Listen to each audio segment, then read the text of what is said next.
My problem was the tops of my feet was all numbed, and when I was walking around, I couldn't even feel the stairs in the house. So I went to my doctor's, and she said, "You've got diabetes, and what it's done, it's affected the tops of your feet, and the little veins in your feet, it's more or less destroyed them." So I said, "Cool, and what with the pain, I can't sleep overnight even." So she said, "Oh, what we can do then," she gave me about nearly 100 painkillers, which I only took a couple because I thought I'm not going to continue taking all these painkillers. It was like sharp pain. It looks like someone was going to cut your foot off. That's how sharp it was, the pain. And you couldn't even sleep overnight with it. The turning point for me is when I was outside the Rainbow Theatre, and then I thought I'd come in to see what it was all about, because I used to come in here as a boy when it was a cinema. And then I thought I'd come in to view it because I was looking for a great church, but I could understand what the bishop was talking about, and it puts your mind in rest. So I thought I'd come in, and like I say, when I did come into the church, it was the church for me, because I could understand what the bishop was talking about. The sound in the building was so great, because it was a cinema, he didn't have to speak so loud, and everyone could hear what he was talking about. So like I said to me, well, God has sent me to the right place. When I did leave the place, when the bishop did pray for me, and I went outside, all my feet was back to normal, and they've been back to normal ever since. And I haven't had no problems. Tablets and everything's gone back. I don't take no more. So like I say, I'm back to normal and can walk anywhere and go up and down stairs, no problems. And that was through the power of God in this church, what's helped me out and got me out of trouble. If I can turn my health around, so can you.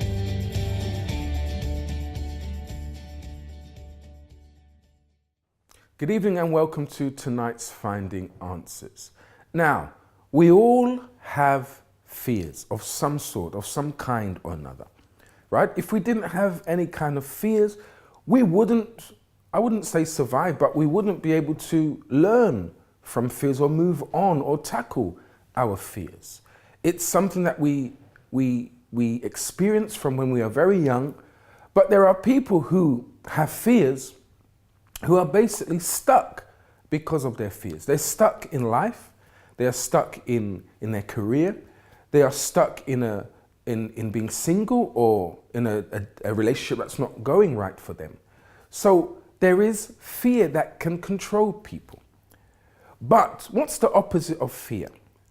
The opposite of fear is faith. And I'll explain about this in a few moments' time. So before we explain about tonight's topic, let's go watch the video for tonight to see what it's about.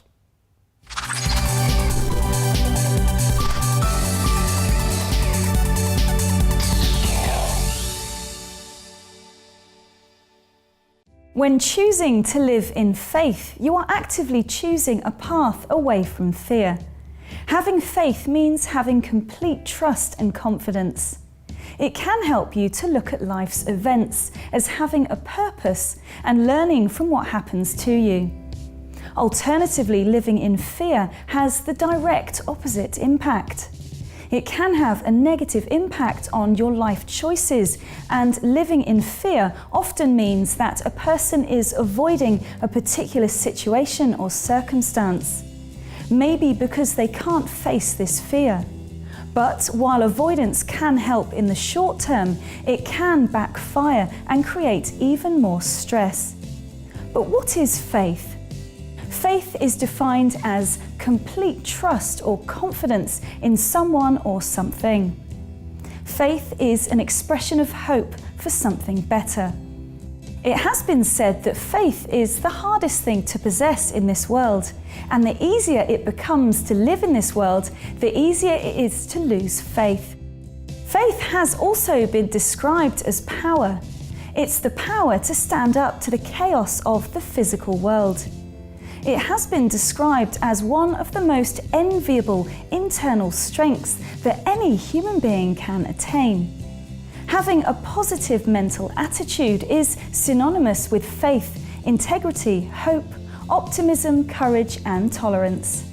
Having a positive mental attitude is the philosophy that having an optimistic disposition in every situation in one's life attracts positive changes and increases achievement. It employs a state of mind that continues to seek, find and execute ways to win or find desirable outcomes, regardless of the circumstances. It opposes negativity, defeatism, and hopelessness. Faith can combat fear. It can even help you face your fears. If you feel that you are living in fear and you would like to talk to one of our advisors, then call Finding Answers on 020 7686 6300 or send us an email at help@findinganswers.tv. Alternatively, if you would like to talk to us via social media, then send us a tweet. Just start your tweet with @FindAnswersTV or search for Finding Answers on Facebook.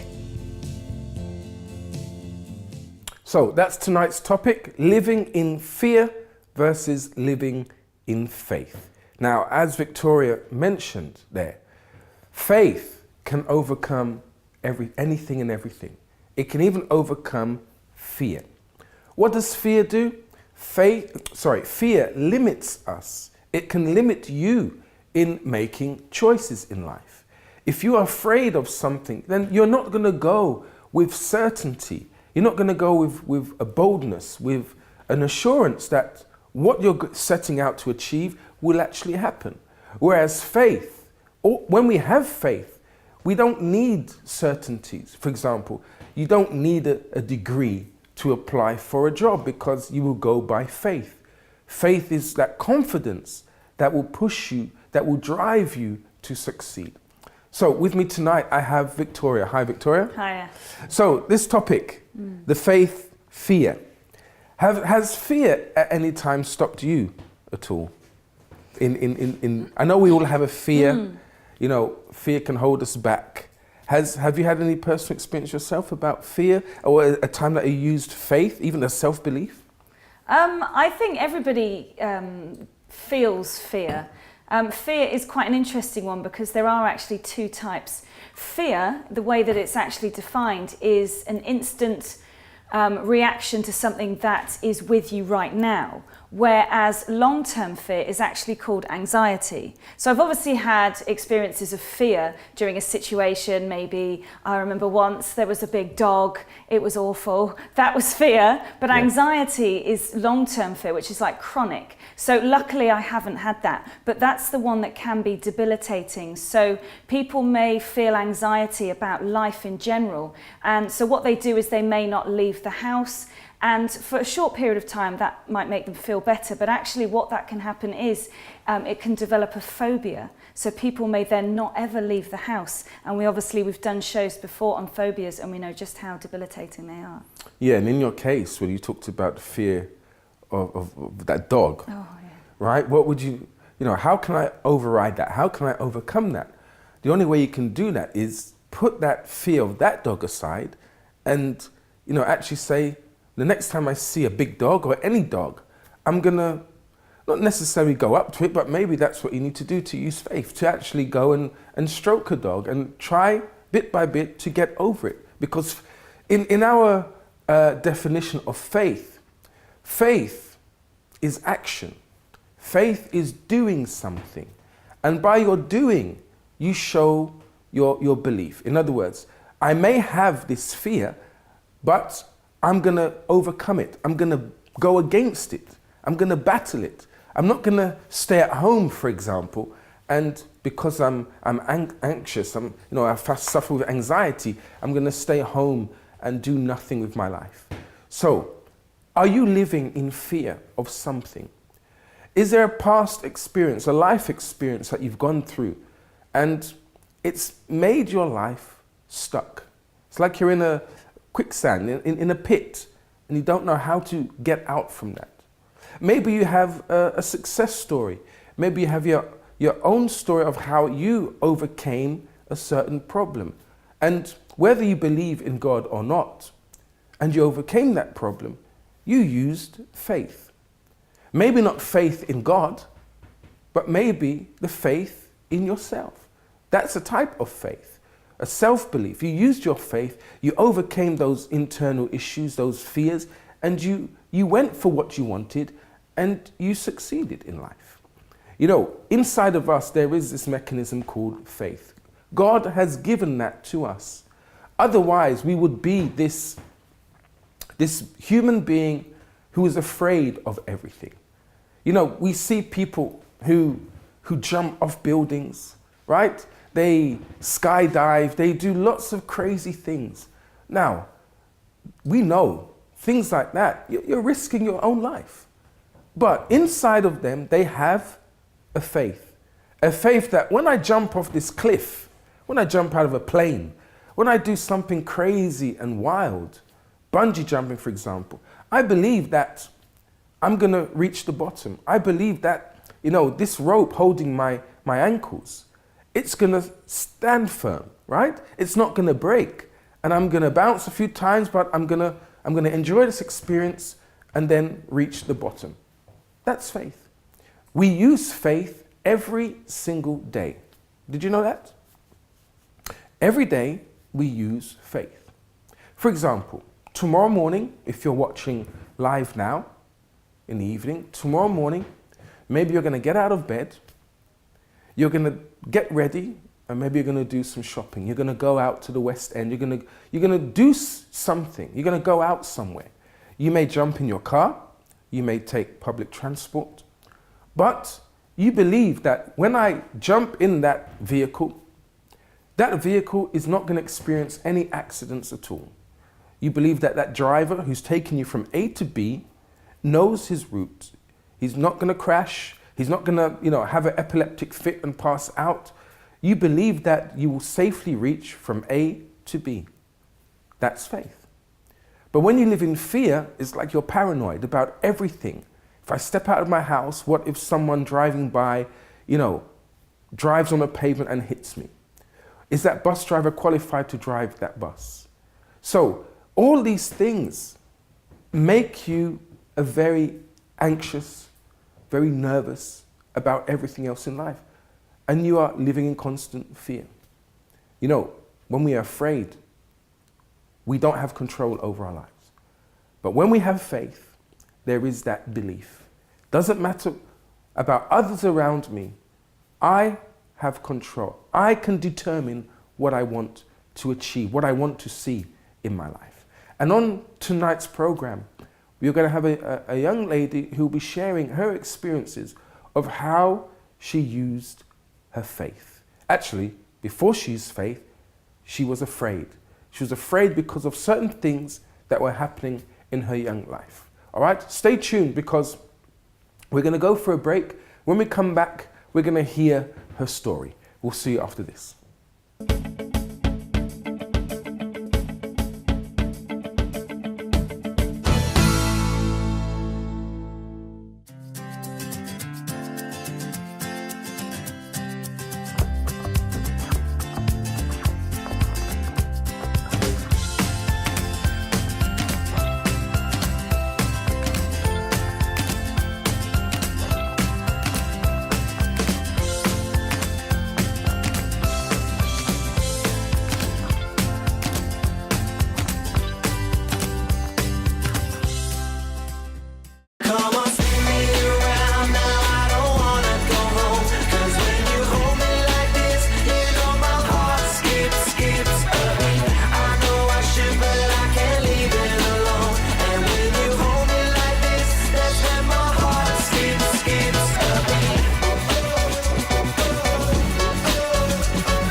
Welcome back to tonight's Finding Answers. The topic for this evening is living in fear versus living in faith. Now, before we meet our guest tonight, just to like to remind you, the lines are open.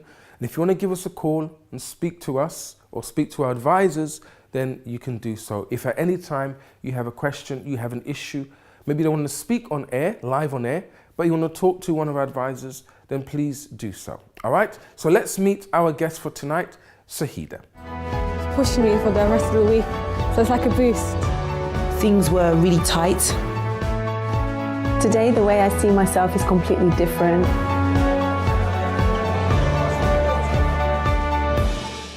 So, Saheeda, welcome to the program. Thank you. How are you? I'm good. Now, with tonight's topic, living in fear versus living in faith, you have experienced both sides, Yeah. right? And of course, you're experiencing everything now on the faith side. Yeah. But in terms of fear, tell us, how was your life in terms of what you were afraid of? So from a very young age, I didn't really have anyone that believed in me. So I felt like everyone was just saying negative things about me, like you can't make it. I'm one of 7 siblings, so I'm the oldest. So I felt like... You were the eldest? Yeah, I'm the eldest, yeah. So where did this negative... So it was mainly ideas from come my from? aunties, mainly, because I used to stay with them most of the time. So it was mainly from them saying, you're very quiet, you're very shy, you can't make it, you're very meek. And looking back now, that actually did affect me quite a lot, because it made me have no self-confidence whatsoever. I didn't believe in myself. I was very afraid of everything. I was afraid to make a mistake in front of them. I was afraid that I wasn't going to please them like my other siblings. I was afraid that I wasn't good enough for them. I really did look up to them. So that made me fearful of everything. And when I started getting older, in terms of going out there, making decisions, I mean, looking for a job, I was so fearful of everything. Okay, before we talk about that, let's talk about the family situation. So you were the eldest? Yeah. You would think the eldest child, I know it was your aunt, Yeah. but where was your parents at this time? Oh, they were with me, but I would just stay with my aunt most of the time, like sleepovers, going over to their houses. So did your parents actually give you support? No, they didn't give me support either. They didn't give you that encouragement either? Yeah, I wasn't living with my dad, didn't really have a good relationship with him. But So this negativity came from your auntie? yeah. All right. So they said what they said to you. Let me just ask you this. What was the age gap between you and the second eldest child? The second eldest child, there was a 5-year gap, I believe. A 5-year gap? 5-year gap, yeah. Okay, so there was that space. Yeah. So you were growing up, I mean, you're 5 years old. By the time your second sibling, which was a boy or girl? It was a girl. It was a girl. Yeah. Imagine she reached 5 years old, you're 10. So Yeah. there is that, I'm still kind of alone, Yeah. no one to play with, etc. So you were receiving all these negative words. Now, how did it affect you as that young girl? Think of you as, that young girl. How did it affect you at home, at school? Very not confident at all. Yeah, you mentioned that. Yeah, not confident So at all. confident in not doing what? In not doing things and not making decisions. So for example, if you're in a classroom and they ask a question, my head will be down. But on a parents' evening, the teacher was like, oh, your daughter's very shy. She has so much potential, but she's very closed. She doesn't really bring herself out. My head would be down. If I'm around my cousins, I would be so quiet. I would just sit in the corner by myself. I would never like to interact with people. I never used to speak to people, like to talk to them. I was always just closed by myself. Right. Like literally all the time. Did you ever fail or not have confidence in homework, classwork, that sort of thing? Yeah, from the beginning, I was failing already. It was only till I got to about year 6, which was like 11, 12. That's when I started really. But I would fail because my mum used to be very strict. So if I would get the answers wrong, literally, I would get into so much trouble. You're the example. Look at you, you're failing. How are your sisters and brothers going to be able to do well and you're failing? So it was that as well. I mean, I know that your mum must have good intentions. Yeah, she did, yeah. But the thing is, that's probably one of the worst things to say to a child, comparing yourself to other people, especially your brothers or sister ones that you love. Yeah, you're stupid, you're not going to make it, all these things. Yeah. Yeah. So that probably made you feel even worse, that you were inadequate, that you couldn't do anything. Yeah. So did it get worse for you? It did get worse because as I started to get older, those same words were always in my head. So it was always like I was trying to please my mum, and when I did, I felt so bad. It was like I put myself even worse. like if she didn't compliment me, like for example, when I got my GCSE grades and I didn't get I did really well, but I didn't get the compliment that I wanted, so that even made me feel even more down. I just felt, she was actually even comparing me to my next door neighbour that got like all A stars and I didn't get all A stars. So that even made me even more down. So I just started having a negative view against them, just saying, okay, I'm going to do it for myself. I'm not going to do it for them anymore. If I do something, I'm not going to let them know. I'm not going to tell them. Which is what you should have actually done. Yeah, I know, yeah. We need to do it for ourselves first, even before our family. But there are certain families or certain cultures where, and I've spoken to lots of teens who are on courses, for example, that their parents chose for them. I don't know if that was your case. But, you know, we want you to be a lawyer. Study law because you're going to make lots of money. But they want to be, I don't know, a writer or something like that. They want to go into journalism. And so they end up doing something that they're not happy with. And then the parents get disappointed. And then they're disappointed as well. So was that your case as well, trying to please your parents? Yeah, my uncle was a lawyer, so the main thing was, exactly what you just said. Yeah, he was a lawyer. He was a lawyer. So the main thing was, I want you to be a lawyer. I want you to go into law. I remember I used to go to his office sometimes. I want you to go there. So that I wanted to be something completely different. I wanted to go into like sociology side. It's similar, but I didn't want to do what they wanted me to do. And even that, the support wasn't there. It was always still, okay, if this doesn't work out, you can still be a lawyer. Or what kind of money is that going to make? Are you going to go far in that? There was all these things. So intentions were good. Yeah, the intentions were good, but just the way it was channeled was not good. Yeah. So you wanted to go into sociology side of things. Did you ever pursue that? Well, now I'm at university doing that. Right. So I'm doing that for myself. I'm in my last year. Okay. So I'll be finishing next year. So with this fear, were you growing up, you were afraid to do certain things? You were afraid to, for example, you mentioned in your story that you started having spiritual attacks. Yeah. When did that start? So that started when I was about 17. So I didn't tell anyone. Was it out of the blue? Yeah, it was literally out of the blue, yeah. I thought it was actually normal. I didn't know it was something until I obviously was talking Now about share it. with everyone here, when you say spiritual attacks, what exactly happened to you? So I would go to sleep normal fine, I'll lay down and I feel like someone is strangling my neck and I can't breathe. So when I used to wake up in a cough, like I would start choking.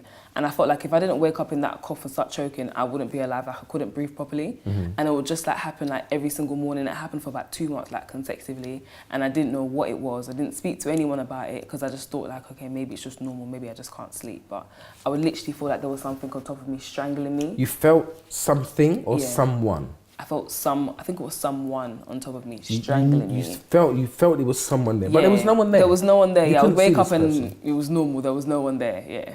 When that first happened to you, were you petrified? Were you afraid? I was more than petrified. I was lost, I was confused. I was thinking what was going on with me, is this normal? And I didn't know who to speak to because I thought on my days people are going to think I'm crazy. So were you at college at this time? Yeah, I was, yeah. So you go off to college with this secret inside I'll never of you. tell anyone, no. Now you're 17, your sister was now what, 12? She was in school. Yeah, so I couldn't tell her. You couldn't tell anyone? No. You probably couldn't tell your aunt or your parents? I didn't tell anyone, no. So what did that lead you onto? Because imagine this is going on for weeks, right? You're being choked at night, strangled even, and that's how you'd wake up. Yeah. And you were expecting that to happen every morning. Yeah. So what do you say? How do you explain things like this? There was no way of explaining it. My day would be miserable. People would ask me, oh, what's wrong with you? How are you? I used to get really tired as well. And I would have nothing to say to them apart from that, oh no, I'm just tired. And I would be on the phone like really late at night just because I didn't want to fall asleep because I knew how I would wake up. And people would wonder, why is she always so tired? Why is she always so miserable? But no one actually knew, and I never actually told anyone because I was so afraid that people would judge me. Did you come out of your shell before that? So I know you were down on yourself, you didn't feel you were good enough. Now, before these spiritual attacks happened, did you kind of come out of your shell? I'm going to be confident, I'm at college now, I'm studying, or were you still that shy I slightly person? did, but it wasn't long term. So for example, for a month, I'll be like, okay, this month, I would make a goal. This month, I'm going to try to be confident. I'm going to try to, put myself out there. It would work for maybe a week or two, but then I'll just go back to the problems. You know, if I felt a certain way, I was very emotional as well. If I felt a certain way, I'll just go back to, oh, I can't do this anymore. So it wasn't long term at all. Yeah. So your fear, this fear of going to sleep, this worry or telling yourself that you're not good enough, it held you back. Yeah, it definitely did. Now tell us about how did it affect you and career-wise? Career-wise, I wasn't able to get a job. So I was stuck literally in my financial life. I remember I turned 16 and it was like, okay, now everyone was getting jobs and I was just there like with no money whatsoever. So I would keep applying for jobs, I would keep applying. I wasn't really consistent with it either. But there was one particular job that I wanted. It was a high-end retail store and I applied. I ended up applying 44 times until I finally got the job on the 4th interview that I had. So for me, I would go to the interview and I'd be so nervous, I'd be so scared. It's like I wouldn't have got the job already. So I would go there thinking that I haven't got it already, thinking that they have this experience, I don't, I'm just coming out of school, I have nothing to say. And it would show like, because I would go there and I wouldn't be confident. People would be speaking, I'd just be sitting there and not really putting myself, not really selling myself out there. So it definitely did affect me career-wise. What were the signs of this fear that you would have? Because there's nerves, yeah, and then there's this fear. So what was the experience that you go through, for example, at going to the interview? So I remember at interview, I forgot all my words. So I literally just like, she was asking me questions, I was just so numb. I mean, I would run late because I'll be so scared to actually go into the interview room. So I'll just be standing there. One time I was actually late for an interview. I'll be shaking, I'll be putting my head down. People will be talking in like a group activity and I'll just literally be so quiet. I wouldn't really interact. Like you could just see it on my face that there was fear. And obviously you're in the working world and you have to be bold, you have to speak up. I was not like that at all. Very shy, didn't prepare myself for the interview, just already had a negative stance about the interview. And the world of work, it's a dog-eat-dog world, right? If you don't sell yourself, if you're not the loudest, you're going to be drowned out by people. So you were just there sitting down. So of course, you're not going to be chosen. You're not going to be picked for anything, right? So look, maybe you find yourself like our guest tonight, I forgot your name, Saheeda, sorry Saheeda. Like Saheeda, maybe your life has been suffering, you are suffering because of this fear inside of you. Fear has been holding you back, maybe since childhood. Maybe you've missed opportunities in life, in relationships, in your career. Maybe you want to, deep down, we all have this desire to succeed. We want to achieve things. We want to better ourselves. We want to do well.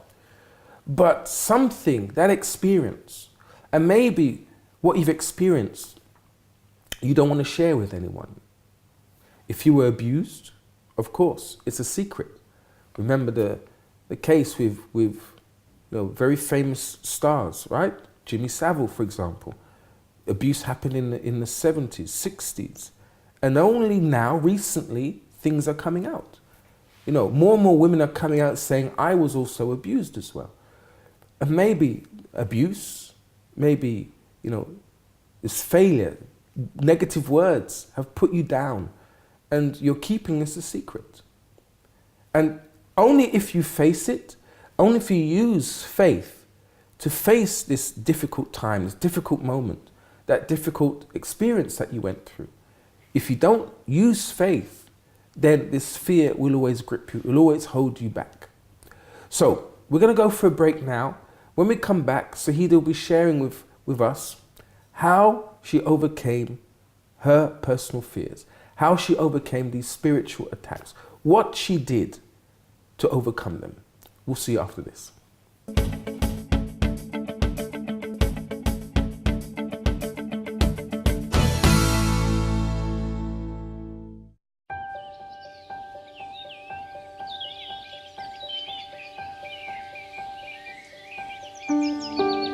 From the moment I walked in, I felt different. It's about me, how I felt. Just the whole environment, the whole positivity in the place. I realised that my life could change from then on. I wanted to learn more. I wanted to know more.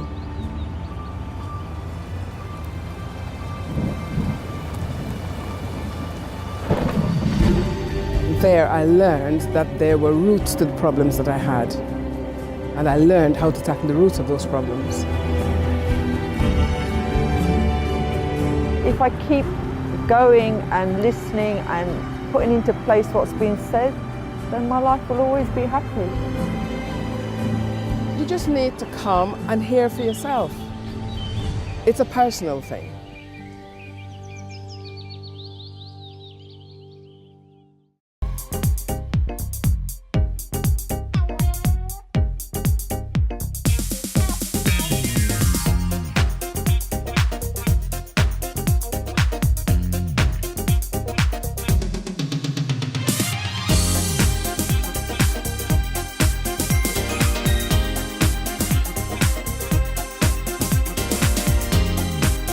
So ladies, it's lovely to have you in the studio with me. I'm rather excited.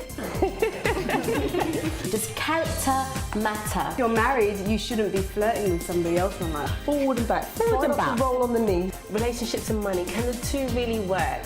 Absolutely. I think that appearance is important. How do you define character? And you want to have that perfect house, but you've got to realise everything happens at the right time.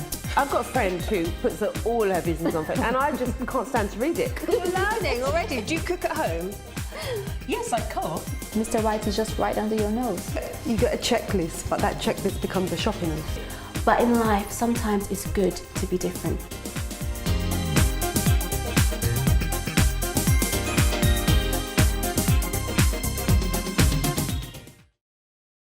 This one's for the ladies out there. If you would like a brighter and more successful future, or if you need to overcome a past of grief and pain and receive guidance, we have an amazing meeting coming up on the 25th of November at 7 p.m. Often it takes a woman to understand another woman because there are things that only we go through. So as well as the meeting, female advisors will also be available to talk to you privately who themselves have been through struggles in life and came out on top. We're willing to help you achieve the life that you've been longing for. Join us at 234 Kilburn High Road, London NW6 on Tuesday the 25th of November at 7 p.m. For more information, visit uckg.org/Rahab or call 020 7686 6000. I'll see you there.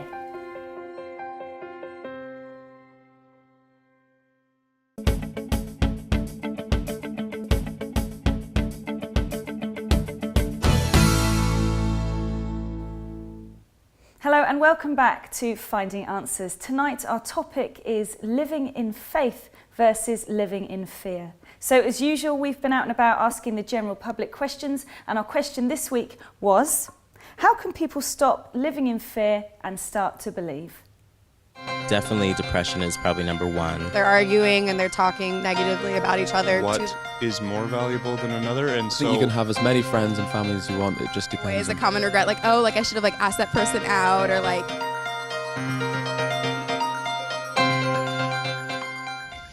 Living in faith versus living in fear.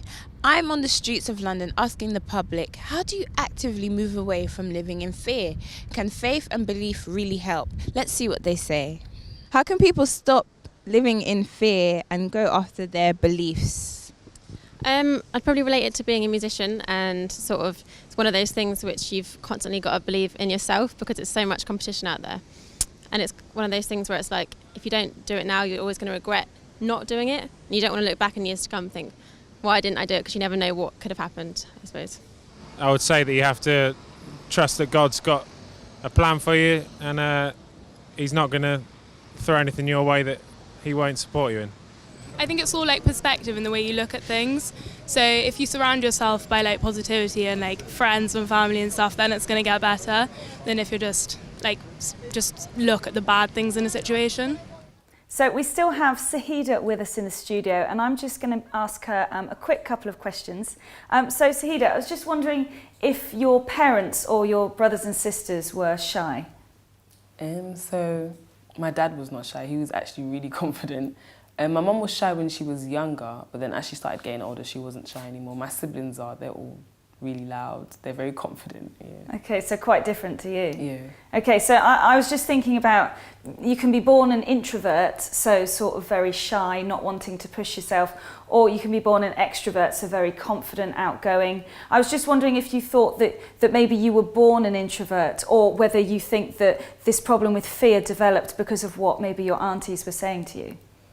I definitely think it's because of my aunties. I don't believe you can be born fearful. I believe you have like different circumstances and things that can make you fearful. So for example, if you have people around you that are positive, like the lady was saying in the video, like positive, people that are always encouraging you, I do believe you will have some sort of self-confidence because you have people behind you. But then again, if you have people putting you down, that can make you fearful. So I believe it's your surroundings, who you're with, and the influence that you have.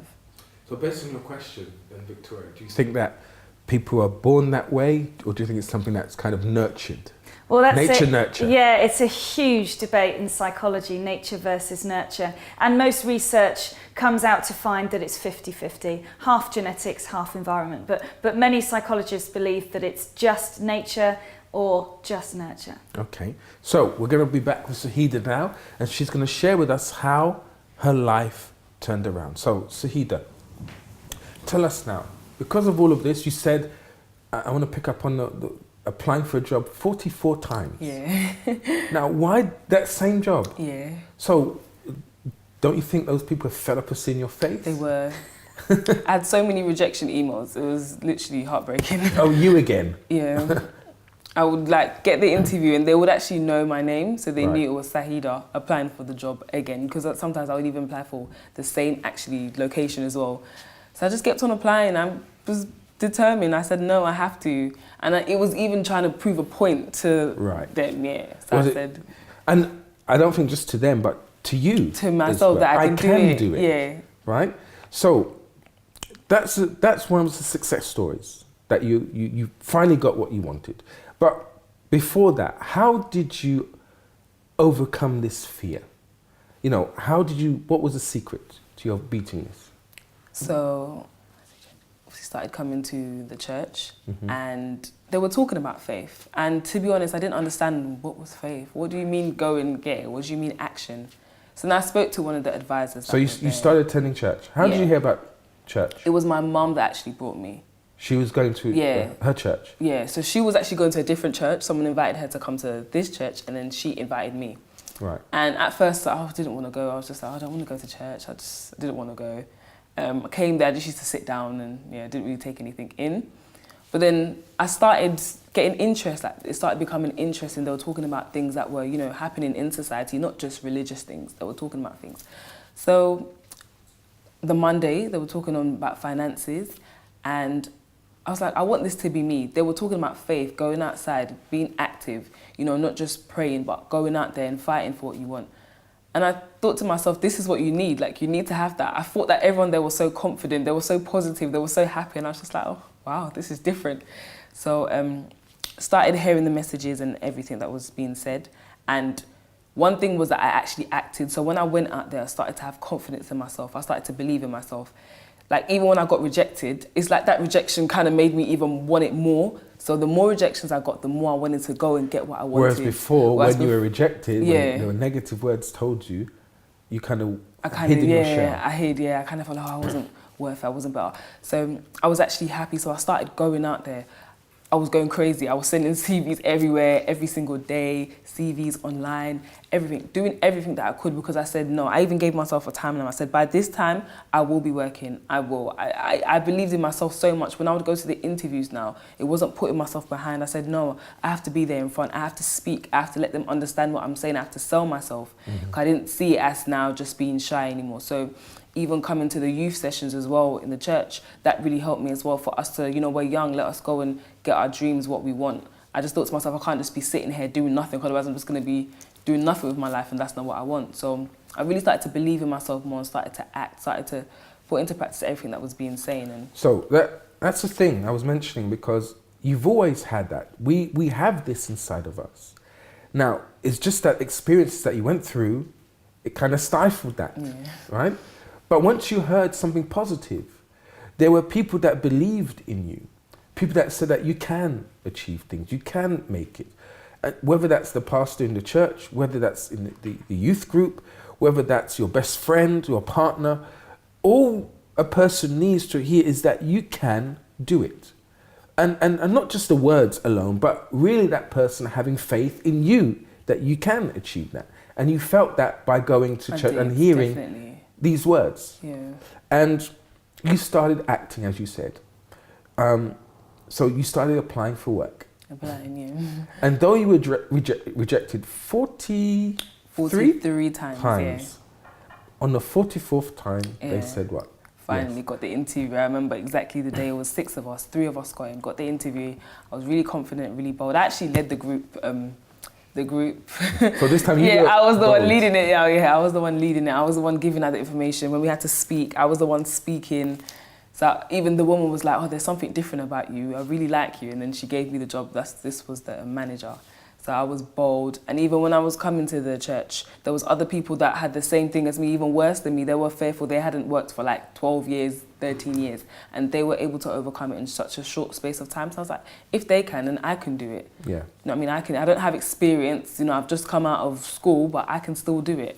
Now, the thing is, people, at that interview, they said 6 of you were there. You know, some would probably look at you and say, oh, you're you're this bossy person, you think you're bigger than us, you're better than us. But actually you had a point to prove.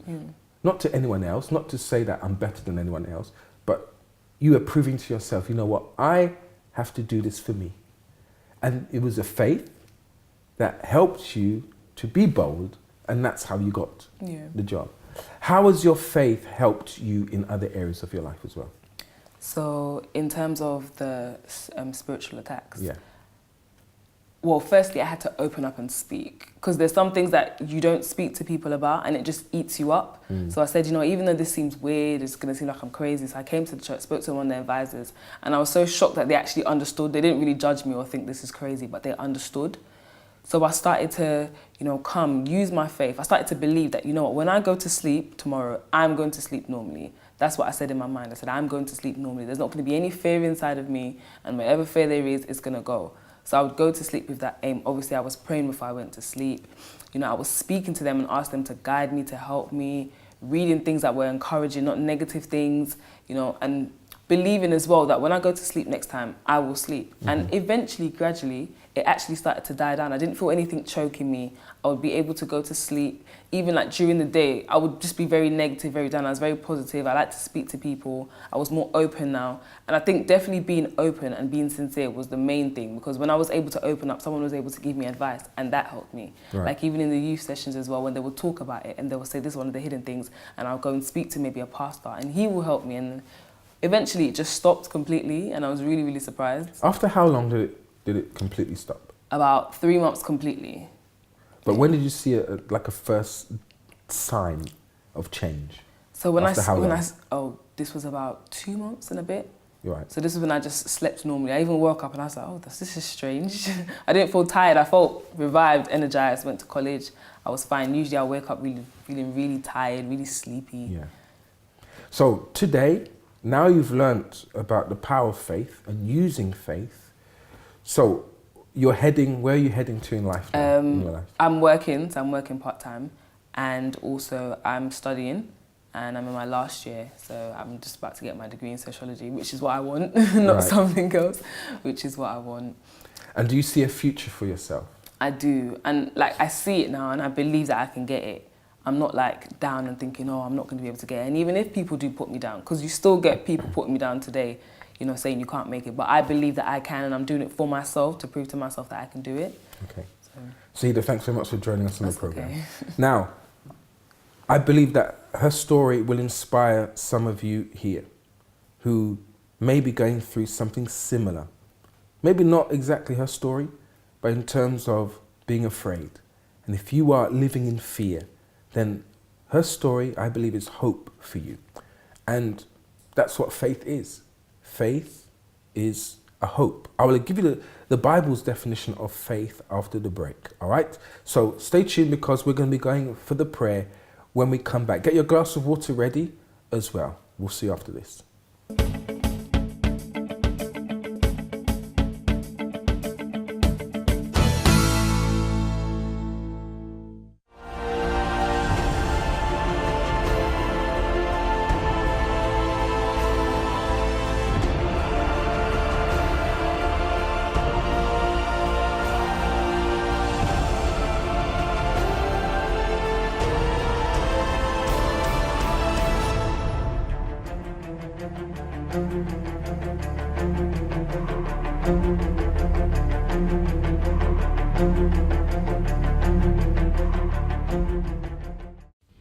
Many people struggle to believe in true love. To some, love is but a fairy tale, a myth, a movie. All couples have differences, but what happens when those differences push them apart? When the spark in the relationship dies down, what happens next? Introducing The Therapy of Love, a weekly session that is open for anyone who is searching for love. Our aim is to assist singles and couples in finding love and a lifetime of happiness together. We provide advice and helpful sessions for anyone searching for true love. Don't settle for an unhappy relationship. Take charge of your love life, build up your confidence and find the right person for you. Saturday, 7 p.m, only at the Rainbow Theatre. For more information, call 020 7686 6000 or visit our website thetherapyoflove.com.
Welcome back to Finding Answers. So to finish off our subject of living in faith versus living in fear, here is a short video called Fear versus Faith.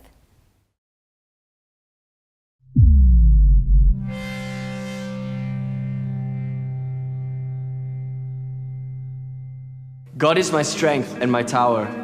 He is my shelter. He gives me the energy to press on, and He gives me the ability to push forward. God says, if you remain faithful in Him, He will remain in you.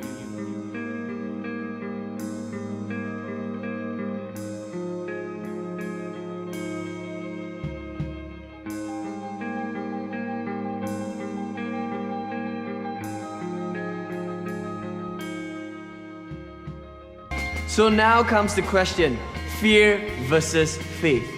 I choose faith. Now the confidence that I have in God far surpasses any comment that has ever come my way. This journey of faith is amazing.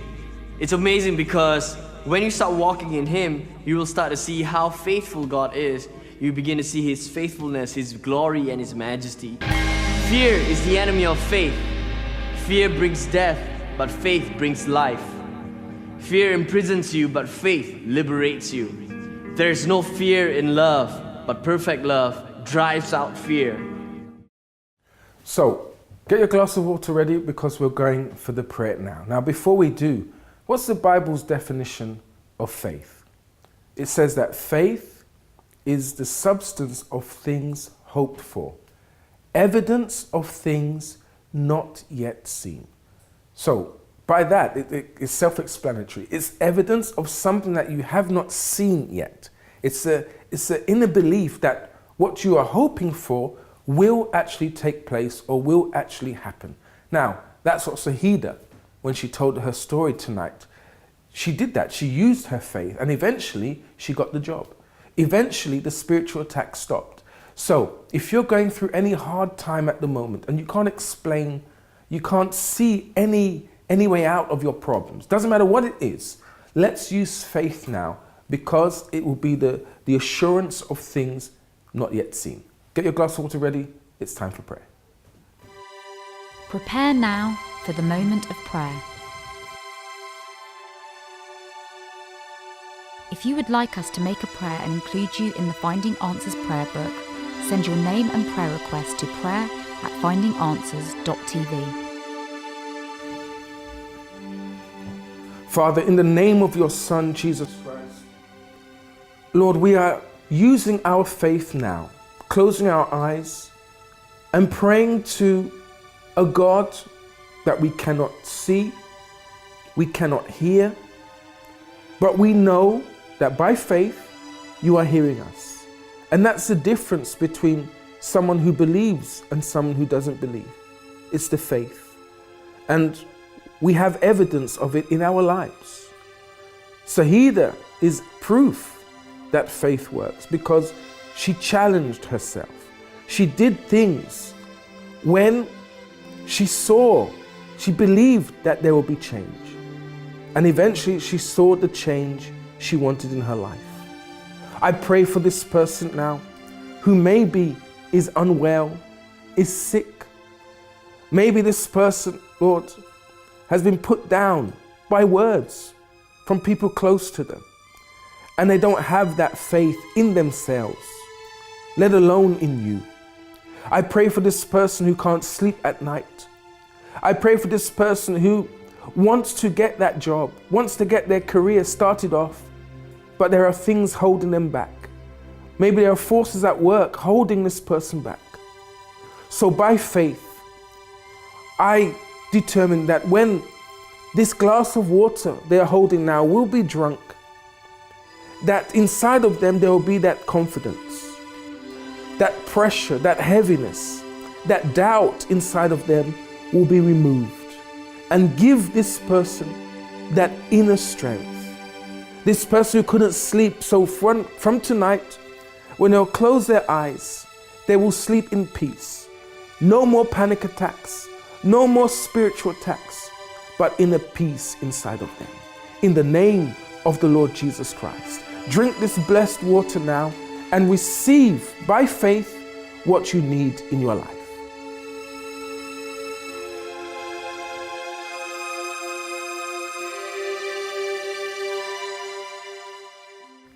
So, this is what faith is, right?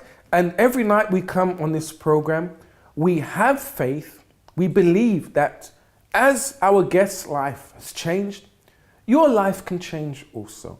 And it will be good for you to share with us, whether it's live on air or maybe off camera with one of our advisors. You can give us a call and share your experience with us of how your life has changed just by hearing and even seeing the testimonies on Finding Answers. It's been a pleasure being with you tonight. We'll see you next time on Finding Answers. Bye-bye.